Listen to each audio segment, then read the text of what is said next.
Hey guys, welcome back to the Amplify Horse Racing Podcast. So excited to share this episode with you. And we say it every time. It's so true. This is one of our best episodes. I'm so excited. We brought Sean Tugel, who is now the VP of Bloodstock at Eclipse Thoroughbred Partners, on. Sean and I go way back. He taught me a lot when I was a newbie at Windstar Farm, and he was working in the bloodstock division while doing a lot of everything. As you will hear on this podcast, Sean grew up with a father who was a veterinarian at Finger Lakes, so got a lot of hands-on experience early on, and then at some point decided that he was ready to pack up and make a life in Lexington. And for the past 20 years, he has done that. He's worked for some of the biggest entities in the industry, doing a myriad of things, and has so much experience, both on the track, off the track, in the foaling barn, and really excited for our listeners to be able to listen to this one.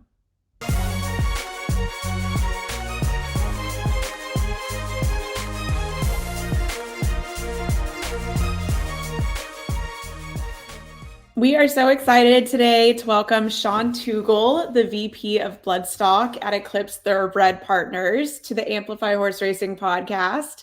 Sean has a very long and varied history in the thoroughbred industry, so we're really excited to talk to him.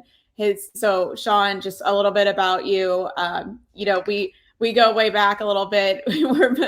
My first marketing job at Windstar, you were there working on the Bloodstock team, and so definitely learned a lot from you. I know you came up in the industry. I think you're from the New York region. Your father was a vet at Finger Lakes, and so you kind of grew up in it and then relocated to Lexington after college. And since then, you've worked for some of the biggest thoroughbred farms and entities in our industry, such as Hillendale. Obviously, we met at Windstar. I know you were at Windstar. You did so much there. And then also went to Gainesway, where you were the director of the stallion sales and recruitment. So excited to talk to you about your experience in the industry and how you got to where you are today, and hopefully share some knowledge. Well, I appreciate having me on. Obviously, it's great. We were all young people hungry to get into the industry at one time, and that's what makes our industry great. Is there's always open doors for young people, and a lot of times the way you jump in isn't always the path that you maintain. So that's a great part of our industry. Is not only can it take you around the country, around the world. There's so many different avenues you can dive into. So thanks for having me on. Yeah, welcome, Sean. Thank you so much for joining us. And you and I have crossed paths at many times at sales and different industry events, but I honestly really didn't know anything about your story of how you got into the industry. And so it was really interesting reading your bio, which has a lot of great tidbits about your career.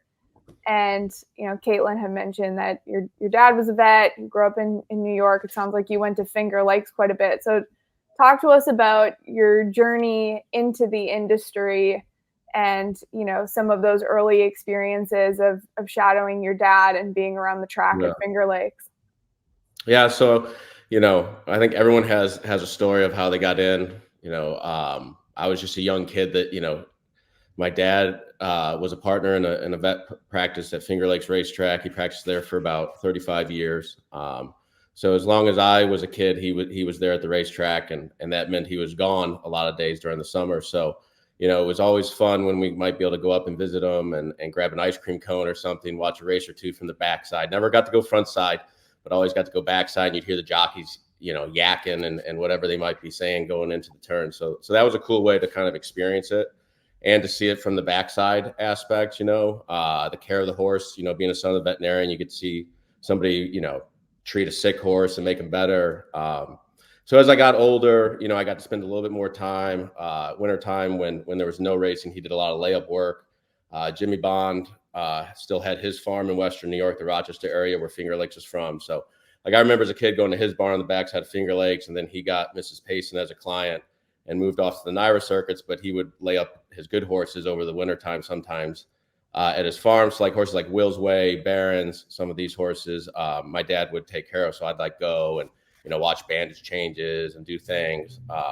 Then as I got older, a lot of people probably don't remember X-ray plates where you have to develop X-rays, but I did a lot of holding of X-ray plates in the summertime, and then they take them and you develop them in the room just like any other photograph, sterilizing like syringes. Like I had to do all the worst jobs, like stocking the truck and stuff, but like you got to be around it, so it was a lot of fun. But probably until I was about 19, 20 years old, like I didn't really expect myself to go into the thoroughbred industry. It was like one of those, like thinking you were going to do something prior to it and then going after that and realizing this isn't really what I want to do. So I thought I was going to go into like be a lawyer or politics or something. Went to school in New York City, and just after about a year and a half living in the Bronx, I was like, I need green grass again. And there was like some important things around that time, like Smarty Jones was a big horse that I followed, and so like Zenyatta was a horse that grabbed me when I was fairly young. Just remember, you work a lot of holidays in this industry. So like I think she broke her maiden on Thanksgiving Day, and I was like waiting to go back and like do afternoon chores or something, right? So like you got to see her break her maiden. It was like one of those maiden victories that you see, and it's like, whoa, like that was a really good horse. So then like you followed her on every single race. It was kind of cool to have witnessed that kind of from the beginning. So little tidbits like that definitely draw you in. So like I told my parents I was going to go to UK, so I transferred down, packed up my car and headed down. Lasted about one semester playing hockey, and then jumped in with both feet into working at Hillendale back in like 2004. So I think I'm going on 20 years here in Lexington now. So it was Finger Lakes getting to see it from like that side, from the veterinary side. The medical side was obviously something that definitely helped me when I got to Kentucky. I started off at Hillendale as a night watchman, foaling, and then I would stick around and hold mares for the vet in the morning. I knew how to hold horses for the vet and be around a vet, and so I was kind of useful. So I mean that was like that was just pure education. There was being around all these great mares that Hillendale had at the time, and kind of when I started with them was their ascension, not only in the stallion game. Candy Ride and Medallion d'Oro were both young sires there at the time, but just like John's like expansion of his broodmare band and the class and the bloodlines that he was bringing in, just being around those horses early on in my career were like super invaluable. So one common thread that sticks out to me about like your young life and your entrance into the thoroughbred industry, and then something I know about you personally, is you are obviously not scared off by hard work. Because I can imagine growing up, being a track veterinarian is not easy. It's truly, I mean, I don't even know fully, but I assume it's a lifestyle. Like you said, the horses are racing, or they're there year round. And anybody involved with horses knows that it's something, just put them in their stall and you go home, check on them, 12 hours later. So what was that like? I mean, just as a young kid, seeing how hard your father was working and just thinking like, but this is amazing. Like, this is something that I want to be a part of. Yeah. I mean, it was definitely something. I mean, I'm sure a lot of young kids, they might choose a certain path that their parents don't necessarily want them to choose. And so, the thoroughbred industry, I can say, wasn't exactly one of those deals that like, it was welcome per se, but it wasn't like a hard no, but it's not an easy lifestyle per se. And I think that's something, as you dive into it and you do it longer, like it is a lifestyle, and it's a great lifestyle. Like once you just accept that, like it's long hours and it's hard work, but like the rewards are so great, then, it doesn't feel like work every day. But yeah, I mean, that probably definitely helped, growing up around dairy farms and where my dad was a vet, and, you never knew when a phone call was going to come and the colic was going to happen, or, you just saw that it was long hours, long days. And so it was probably a little bit easier to transition into that as like a 20-year-old kid, because you just knew with it. But I also like if you're hungry for it and the more you're ready, you want to chew off, the more they'll give you around here too. Like, you know, if you're willing to work the nights and then stick around and do vet work, like they would love to have people do that, right? So it's like the reward you get from the hard work is well worth it. Now, there was a lot of parties or what have you that I was a little disappointed I may not have been able to go to, or maybe I stuck around a little too late to show back up to work the next morning. But you know, it's a hell of a lifestyle, and it's very rewarding. And you know, when people tell you if you find something you love and it's not, you just don't work a day in your life, I will say that you still feel like you work some days in your life, but you can definitely look back and say it was well worth it. And it's pretty awesome. You get to see a lot of sunrises, and you get to network with people too. The people you get to meet that flow in and out of our industry is amazing, because, you know, a lot of people that own horses, not only the people that I got to learn from, you know, who I worked for, they certainly were successful and definitely at the top of the game. But the people that flow in and out of our game that, you know, you get to meet because they own the horses, you know, early on, George Krikorian, who owned Hollywood Story and Star that we had at Hillendale. You know, Bob Baffert was coming around to see all of his horses. So like, you get to be close to that. You get to hear. If you just listen, you get to learn so much. So, and then you get other people that, you know, come in and out of our industry that have been successful in their businesses, and, you know, you just get to pick their brains at times. So it's pretty cool.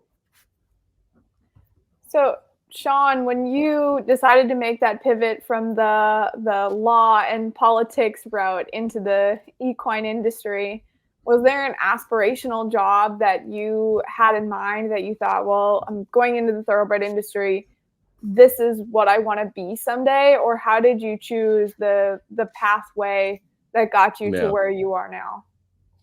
So I had full intentions of going down to Kentucky, going to school, and then winding back up at Saratoga. You know, I fully wanted to probably be more of a trainer, racetrack oriented racing. I had never been to Lexington, Kentucky in my life. So I didn't. So did you even tour UK before you? I came down and met with the hockey coach. That was kind of like, come down and do this. We kind of, yeah, but like, I ended up graduating. It took some time, but I did come down, spent like maybe 24 hours here with my mom, and then we were back home. You know, had a younger sister, we had stuff going on, so loaded up I think I had a 2-door Chevy, like one of those mid-size kind of like 10-year-old like SUV things, you know, packed it up to the brim, and off I went. And I never went home afterwards. I never left. Wow. So like, I totally was planning on just coming down, but then like in January of that year, it was foaling season. I went around, I applied to a bunch of farms. I got lucky to get a phone call from Hillendale, and part of it was a reference. So that was lucky. And they were like, if you want to night watch, we have a position. So I started night watch, and I showed up at like 6 o'clock at night, and I worked till 6 o'clock the next morning. But, you know, first night I worked, Silver Bullet Day, was a Hall of Famer. Like, we fold her out. So like, you know, you show up and like first day you're pulling out a Hall of Famer, like, you know, I was kind of hooked. Stone Street was just getting into the game. So like all of their mares were there to fold them out. You know, I can go down the line of the great mares that got to go through that barn. And like, I think we fold out over 100 mares in the barn that year. So like every night was a lot of action. Like I couldn't get enough of it. And then, you know, you want to go to the shed in the morning, like hop on the van. Like, yeah, I've never been to Claiborne Farm. So like rode in the back of the van, like peeking out the window down Paris Pike, you know? So it was just like, it was definitely love at first sight when I got to Lexington. And I was hooked. So I never left. And then that's where I kind of went into the breeding game. Did that at Hillendale for about 8 years, and just kind of at that point, you know, there really wasn't anywhere else for me to kind of climb the ladder at that point there. So some opportunities opened up, and I ended up getting traded to Windstar from Paul's Mill, U.S. Ranger, and all the stallions got bought. Bellamy Road, Artie Schiller, U.S. Ranger, and Summer Bird. They got bought by Windstar. And so I got bought with the stallions. We walked off the van at the same time, and that's when they had just opened their training center. Uncle Mo had gone through there, some other ones. So like they kind of wanted me to work with stallions. And I was like, well, you got this training center. I've always been more racing and wouldn't mind to get a little bit closer to that again. And got lucky that Richard Budge needed an assistant, so he hired me, and I spent 2.5 years as assistant. But like where you say, for my first 10 years working in Kentucky, I think my whole idea in my head of where I was going to go was to be a farm manager, general manager of farm, those type of aspirations. But I actually applied for the broodmare manager job at WinStar after being there about 3 years, and I didn't get hired. So, but that's where when they didn't hire me, but they said, if you wanted to go do this in the breeding shed for the winter time, then we'll let you do a little bit something with racing and bloodstock in the summertime. So for 3 years, I teased every mare and washed every mare that came through the breeding shed, and I think one year we did like 3,200 covers. So wow. That was quite the experience, I can tell you that much. But anyways, if I had gotten hired to be the broodmare manager of WinStar, I mean, I'd probably still be, doing foaling mares and doing that and not have gone the bloodstock route. So, I mean, you hear it all the time. I mean, there's plenty of sports teams I was cut from, and there's plenty of jobs that I haven't gotten. So, some of the things you don't get lead to the greater things you can get. So got to just stick with it. Yeah. And let's talk about that a little bit, about your transition into the office, because when I started at WinStar in the early 2010s, you were already in the office, kind of like helping to run the bloodstock show. But you were still very involved in, the broodmare and training. You're obviously like very close with everybody on the farm. But what was that like, going from nights and mornings and foaling and, early mornings at the training track to being in an office? One benefit is I got to play a little more golf, but a little bit more structure. But at the same time, like you kind of you realize, what you miss about being out on the farm too. So what's really nice about a bloodstock role, especially, is it's not necessarily a 9-to-5 job. So I was still, I was assistant racing manager and director of bloodstock there. So, it was a lot of early mornings, still going to the tracks, seeing our horses breeze, which was fun, getting to be around Hall of Fame trainers like Steve Asmussen and Todd Pletcher. You can go down the list of the people that you get to just watch and learn from. And so like, I'll never forget, there's certain times where your horses come about. And so we had a gray horse that was with Steve Asmussen, who was named Creator. He ended up going to win the Belmont Stakes. And so he was unraced, and he was at Churchill Downs. So I'd be going up every week to watch him breeze.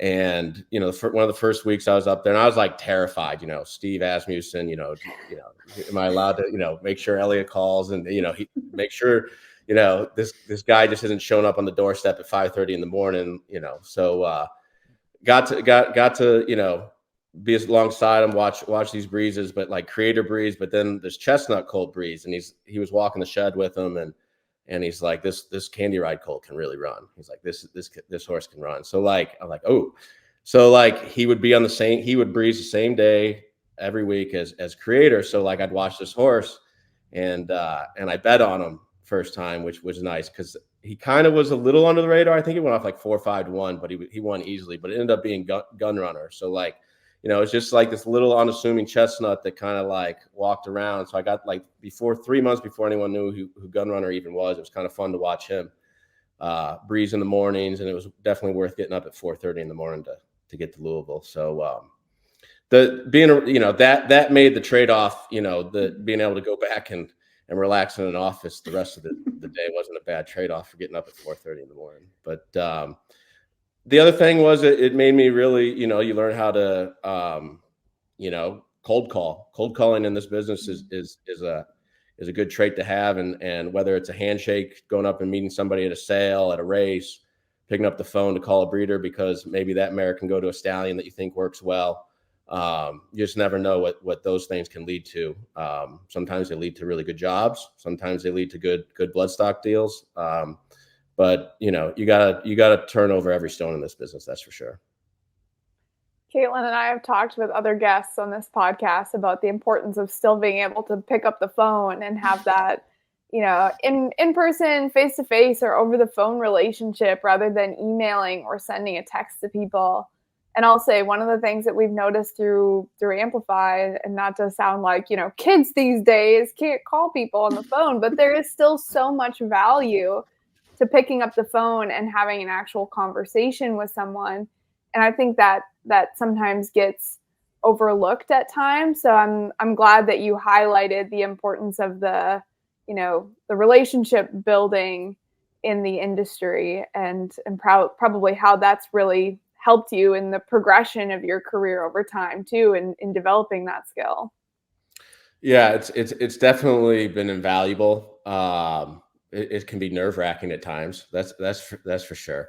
But you also have to remember, I mean, I've always felt like, you can get a horse deal done through emotion versus like reality sometimes. You can get to pick up the phone and you start talking about, great win, how, you get the emotions going, they start feeling good, and then they start liking you on the other end of the phone. And then, you start to tell them about how great this mating could be for their mare and blah, blah, blah. And, or, then you go to, well, will you sell your horse? You kind of get them on your side. And, but you also remember, like, you deal with a lot of people from different generations. So, I might be calling an 80-year-old man or woman and they don't know how to send an email. Like, you never know what kind of paths you cross with people and how they work. Some people still want faxes. I can't say that I'm the best at doing that, but I can get it done. But and that's the one thing I've realized, even through text messages, is you can lose a little bit of that emotion.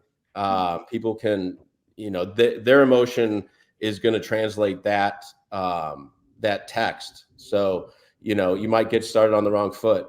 We have a lot of young people who will reach out to Amplify for advice or, information about careers in the industry, who will say, I'm going to be a bloodstock agent someday.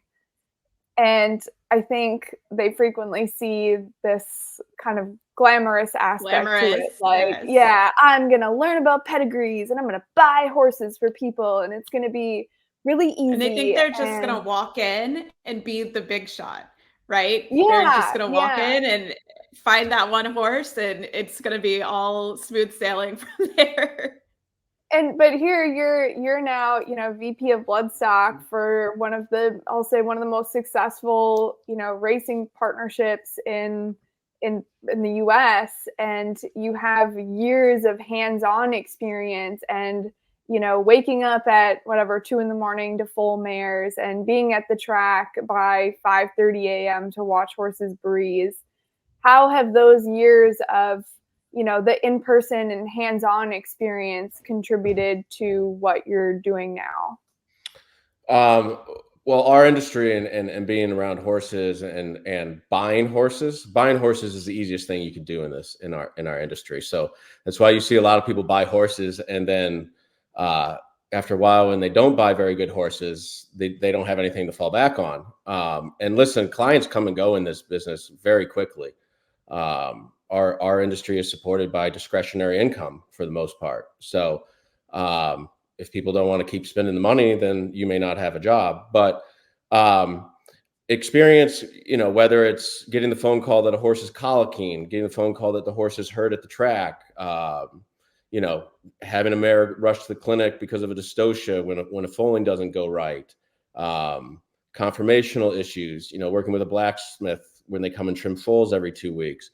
Those are things, especially when you're in bloodstock management and bloodstock, is that experience to be able to know exactly what's going on with your horse when either the farm, the train, somebody calls you, knowing, having maybe gone through a situation, you may have more experience than the person that's dealing with it. I think an invaluable lesson I learned very early on from a farm manager at Hillendale was, anybody can take care of a horse on an easy day when it's all, you go out, you feed it twice a day, everything's going smooth, the birds are chirping, sun's up, everything's growing great. But it's when, when you're calling 911 and there's an emergency, that's when you got to be the most effective. And so one thing is definitely, staying calm, not to go down the litany list of bad things that can happen with a horse, or that I've seen happen with a horse, but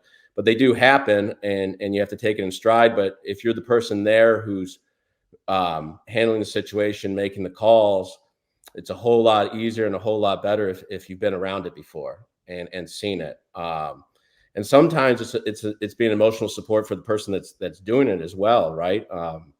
When you're sitting there dealing with a mare that you've had for 10 years and things aren't going real well, you might need a little pick me up too. So if you've seen it go right, that certainly helps. But just being able to handle the situations that's in front of you, being able to relay, for what we do in the Eclipse Thoroughbred Partners and the racing partnership is we bring a lot of new people into this industry. So they're drawn in because they see our horses winning big races and our partners holding up trophies. But we've been around this industry a long time, and unfortunately, that's not every horse that comes to the stable. So it's also educating these people when things, this horse is hurt, we're gonna have to give it 90 days off. It's not the end of the world, but this is this is the route we're going.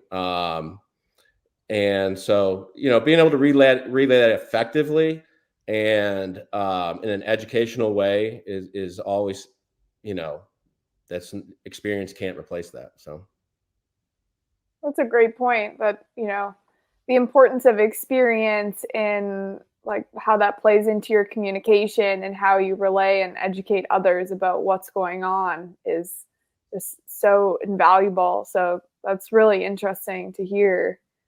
And Sean, what is a day in your current job like? Like what is your typical office? I mean, you already said that it's not a 9-to-5 type job, but like, what is that like, working with clients, working on the bloodstock aspect, watching horses train? How do you balance all those things in a typical day? Well, I do have my own little farm now. So I get to touch horses every day, which having been doing this for about 20 years now, that's the one thing that I realized I did miss quite a bit was just that, that daily kind of touching of a horse. I got a little bit of it, in working for the big farms, and still kind of around a little bit when you get to go out and see foals and yearlings and stuff. But that's my therapy is, going out and spend about an hour in the morning, an hour in the evening when things go well. Just kind of being around horses, watching them, you learn from that too. Right. And I remember a Kentucky horseman, Joe Seitz, works for Brookdale. His family's been in a long time. He's got a farm too. And, same thing. He says, just being able to be around it on a small scale and touching them and dealing with the problems, that just helps him with his clients, and also kind of staying in the know. Breeding season is in full effect right now. And you wouldn't be surprised the things that happen in Kentucky, like MRLS, was it MRLS, or the mare reproductive loss syndrome when I first started, had just happened, where it like wiped out like 60% or something of the foal crop, which is wild. 2 years ago, there was this kind of new bug that was giving all the babies, diarrhea. And so like, just kind of knowing that, or kind of just, it helps you stay in the know of the industry, and knowing what people are dealing with. But it's therapy for me. So I get out there. I've got a couple horses, some yearlings, mess around with some mares. Some days, for horses that are in Kentucky, I'll go to the track. If we have horses here, that kind of ramps up more now that Keeneland's getting going, and over the summertime with the majority of horses down in Florida for us.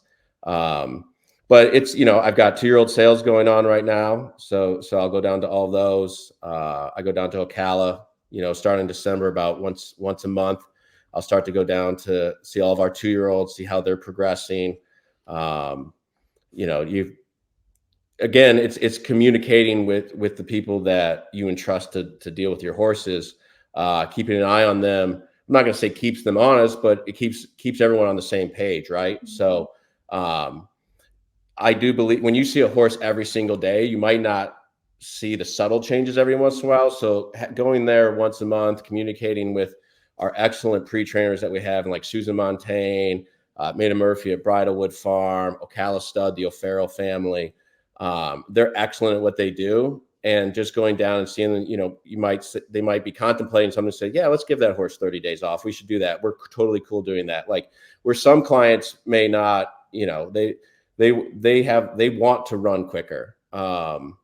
So just open communication with everyone is really good. So that goes to daily emails. I do need to spend a little bit of time in the office.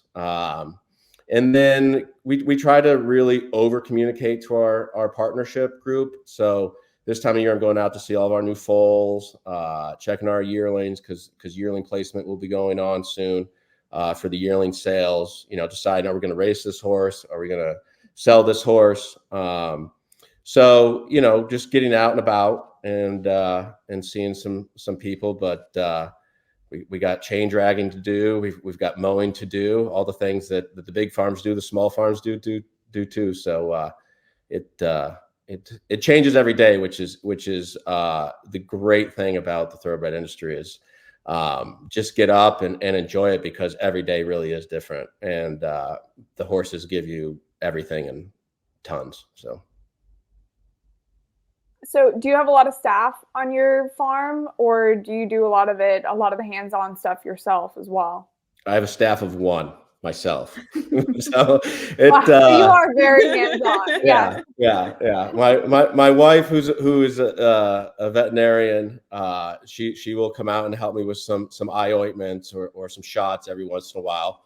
But I am the land manager, the equine manager, but I love it. I mean, listen, 7, 8 horses. We're breeding a couple mares, so it's not over strenuous, but definitely when you get a yearling that doesn't want to cooperate and you kind of wish maybe you had somebody else there with you, but it's all good. So are you actually foaling the mares at your personal farm? No, okay. No, we let other friends and family take care of that. So. Listen, I'm a big believer. I do it because I have the ability to do maiden and barren mares, right? Or some yearlings. But foaling, it's a lot can go wrong quickly. So, let the people that are, have the night watch, have all the supplies right there, are close to a clinic and available, let them handle that. And then, something I've learned over the years is horses need to be raised in big fields with big groups. So although it costs me a whole lot less to have them on my property, the best thing I can do for that foal that is my homebred is to make sure it gets raised in a large group, learns the competitiveness, make them want to be the first of the herd too. So when you're out by yourself, it's pretty easy to think you're number one. I love that. This is one of our greatest episodes. Like, I genuinely mean that, because you really illustrated how just the trajectory of your career and the influence of being hands-on, how that's helped you in an office type role, which I think a lot of young people at some point try to shift from the hands-on stuff into office type positions, but highlighting the importance of maintaining that connection to the horse and how that, kind of continues to motivate you in other ways too. So that is really, really cool. And okay, I have a really silly question to ask, but I'm going to ask it anyways. There is a total eclipse coming up on April 8th. Please tell me that Eclipse Thoroughbred Partners are doing something like an Eclipse watch party or an Eclipse promo or something, because you guys are undoubtedly going to get a bunch of random new people coming to your website, Googling Eclipse, and they end up at Eclipse Thoroughbred Partners website. So how are you guys capitalizing on that?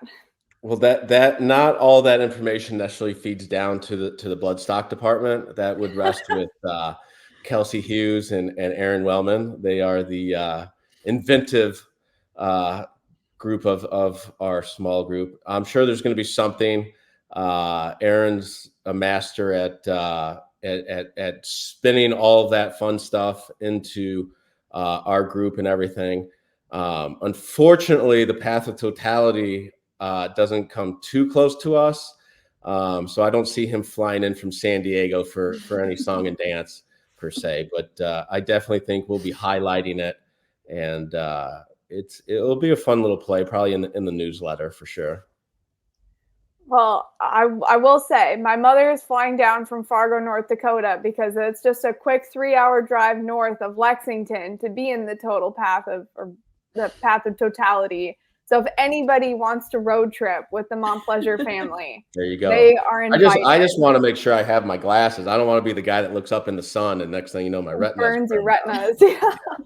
Shouldn't laugh at that, but it is true. I've been reading about it. So get your safe and approved Eclipse glasses, folks. Anybody there you go. Maybe that is what we should do. Yeah, that's a perfect Eclipse promo. That is so funny. Caitlin, any other questions before we kind of wind it down?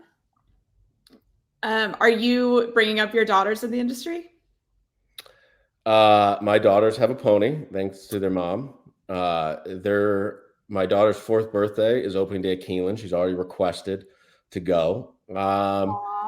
Listen, they're going to live in Lexington, Kentucky, so they're going to be around it. I think it's great to have a wide breadth of experience in all kinds of things. Our industry can take you all over the country. Like I said, I've been to South Korea to see a stallion. Obviously, I think now more than ever, Newgate is always trying to recruit people down to work a sales season. So getting to Australia and some other places, take full advantage of it, especially when you're younger. It's very easy.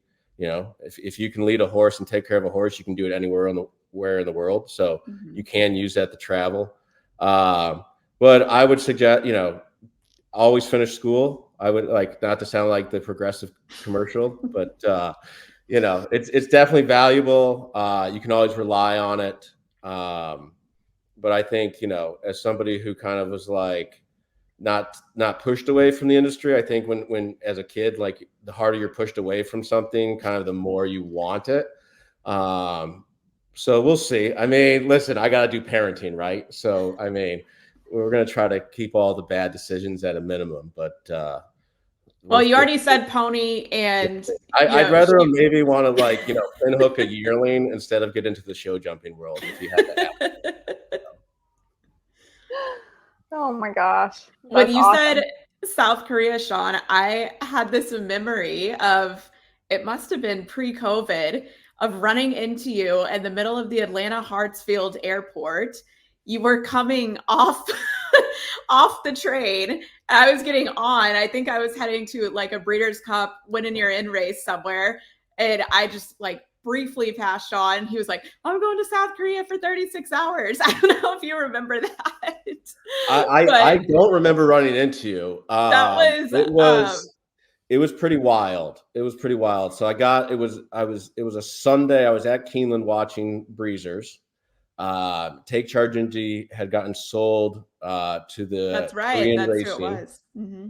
And there was a clause that after like his 2-year-olds ran, after his 3-year-olds ran, the syndicate could buy him back for an X price. And so he was proving that he probably should get brought back.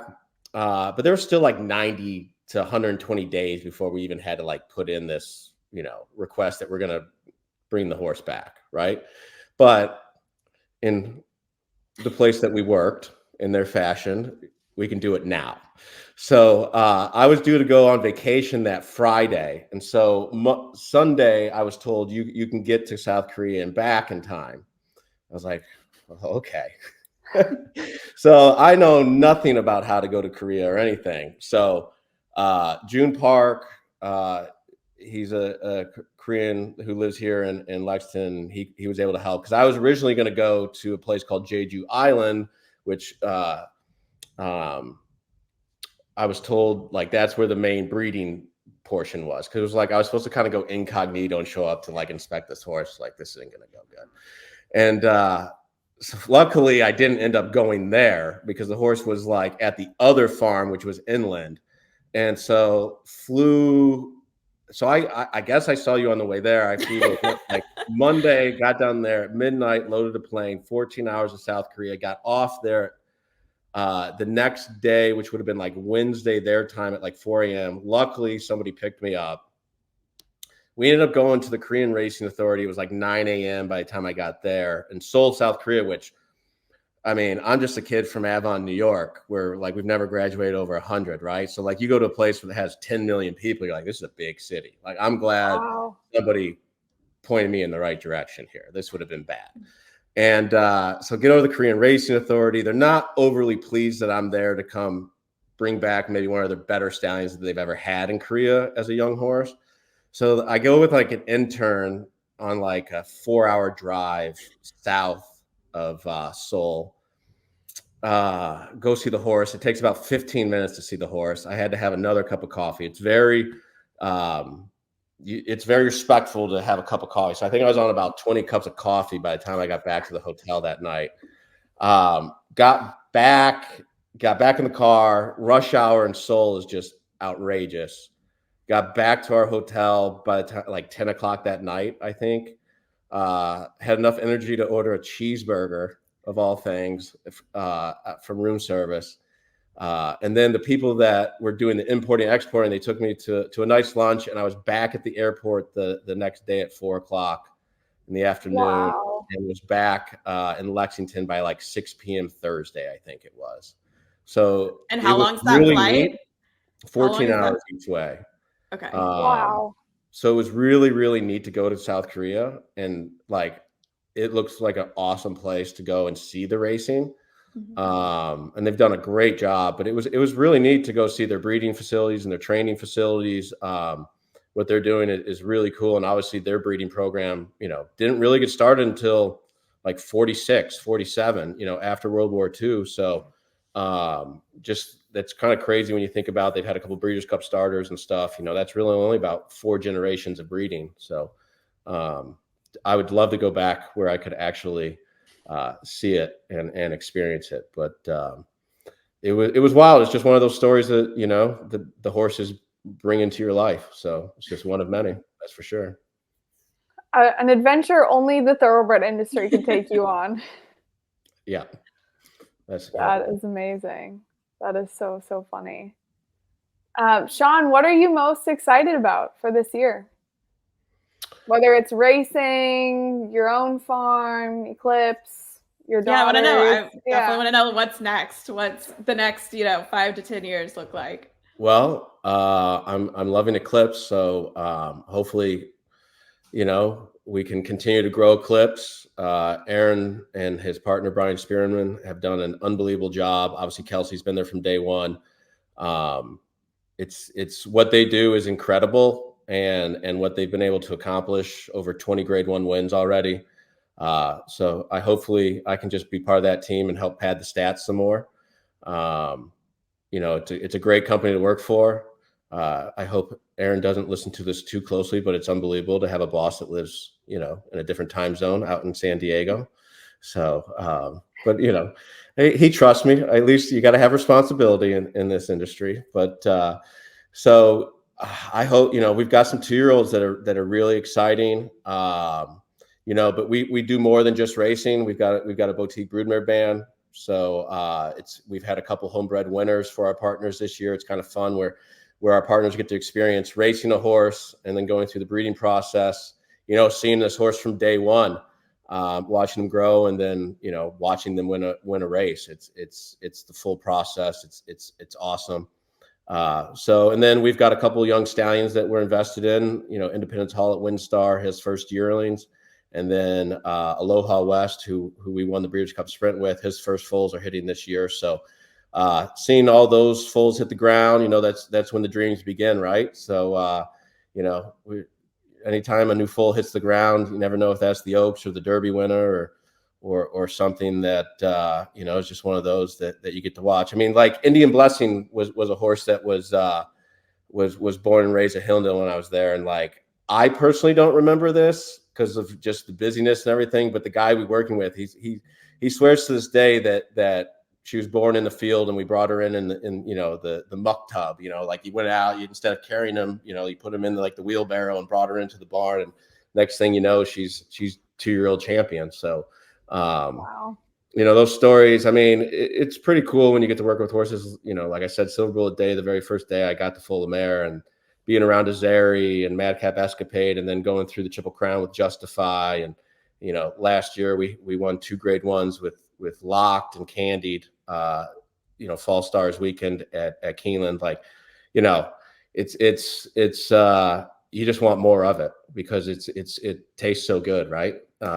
You can't beat getting into the Derby winner circle, or even like a maiden special weight winner that just wins and you get to celebrate, and there's nothing better than winning a horse race. So I look forward to winning horse races. That's what I look forward to. Heck yeah. Well, hopefully it's a big year ahead, and thank you for sharing a little bit of your time with us.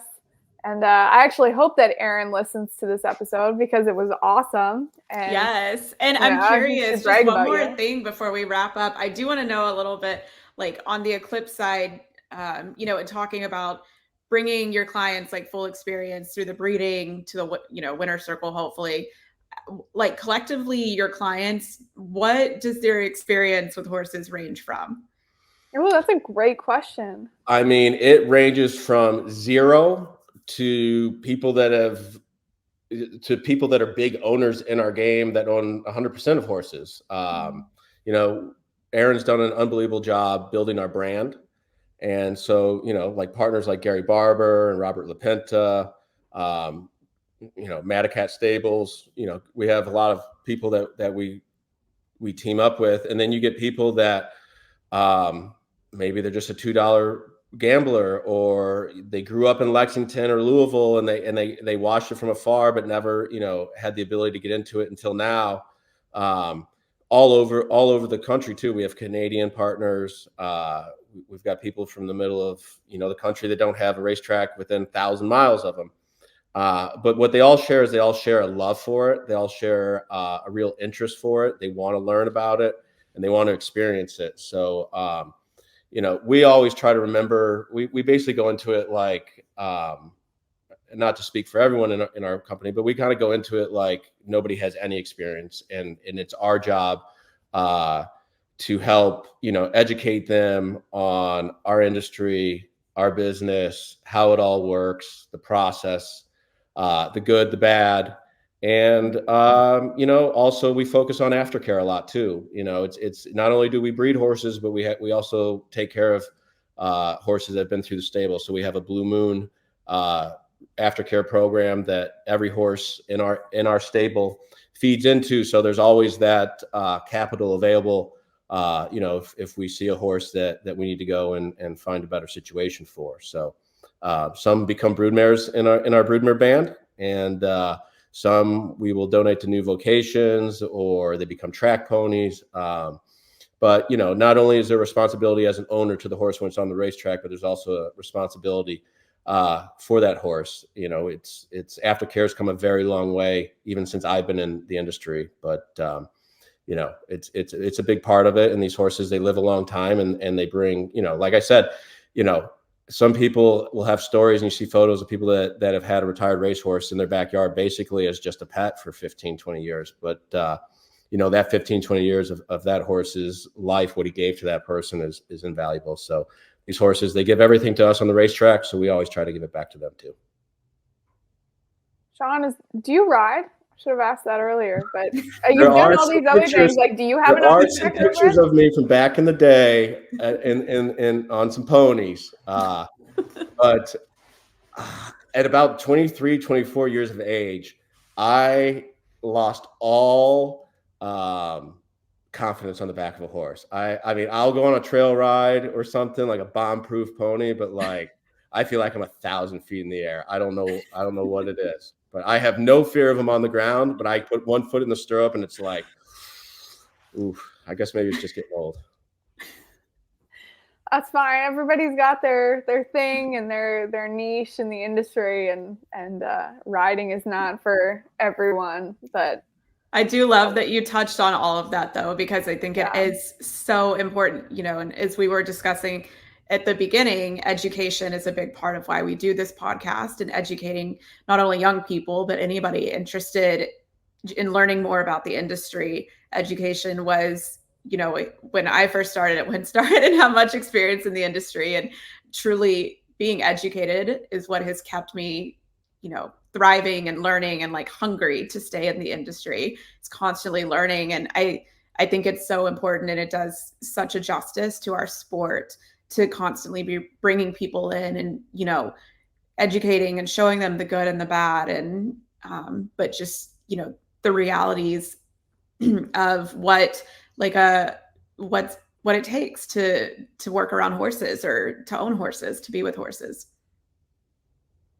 Yeah, I second that. I think that's amazing. And, it all ties into transparency, which is one of the most important parts of our industry too. Like showing all aspects of horse ownership, and horses, can be unpredictable, but it's an amazing journey. And so being able to bring people into that, regardless of what level of knowledge or experience they have, is really special. So it's awesome what you guys are doing. And, glad that you're sharing in our educational mission. And, if we can ever help with anything, let us know. But you're now a friend of the Amplify family, Amplify podcast. So you're always welcome back. And I'm sure we'll run into you soon in person, probably out of Keeneland, just a couple weeks away. Yep. Next week. Not too long away. And thanks for having me on. I appreciate it. And thanks for everything you guys do. It's wonderful that you're out there and spreading the good word and trying to get new people into the business. That's what fuels it, and that's what keeps the lifeblood of it along. So anything we can do to help, just let us know. Thank you so much, Sean. Thanks, Sean.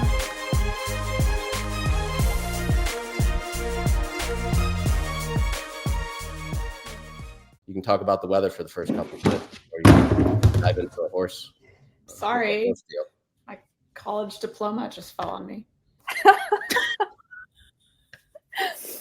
I'll edit that out.